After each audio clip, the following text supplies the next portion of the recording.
கோவை சரவணம்பட்டி அருகே இரவு நேரத்தில் தெருநாய்க்குட்டிகளை கல்லால் அடித்துக் கொன்ற கொடூர சம்பவம் சிசிடிவியில் பதிவாகி வெளியானது. சரவணம்பட்டியில் உள்ள சிவத்தங்கம் நகர் பகுதியைச் சேர்ந்த ஜிச்சு விஷ்ணு குடும்பத்துடன் வசித்து வருகிறார். நவம்பர் 6ஆம் தேதி இரவு அவர் அந்த பகுதியின் 5வது வீதியில் நடந்து சென்ற போது அங்கிருந்த வீட்டின் முன்பாக 2 குட்டி நாய்கள் உட்பட 4 நாய்கள் உறங்கிக் கொண்டிருந்தன. அந்த நேரத்தில் விஷ்ணு திடீரென செங்கல்லை எடுத்துக்கொண்டு நாய்க்குட்டிகளை தாக்கியுள்ளார்.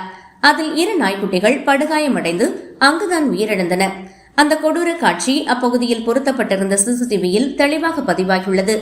வீடியோவில் விஷ்ணு நாய்களை தாக்கும் போதும் ஒரு வாகனம் வரும்போது சில நொடிகள் நிறுத்திவிட்டு வாகனம் சென்றதும் மீண்டும் தாக்குவதை போன்று நடந்து கொள்வதும் பதிவாகியுள்ளது.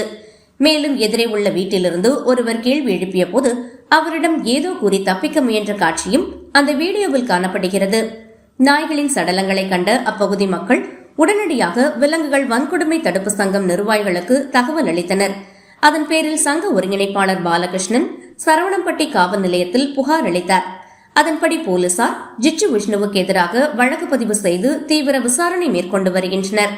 தற்போது சிசிடிவி காட்சிகள் சமூக வலைதளங்களில் வைரலாகி விலங்கு நல ஆர்வலர்கள் அந்த நபருக்கு கடுமையான சட்ட நடவடிக்கை எடுக்க வேண்டும் என வலியுறுத்தி வருகின்றனர்.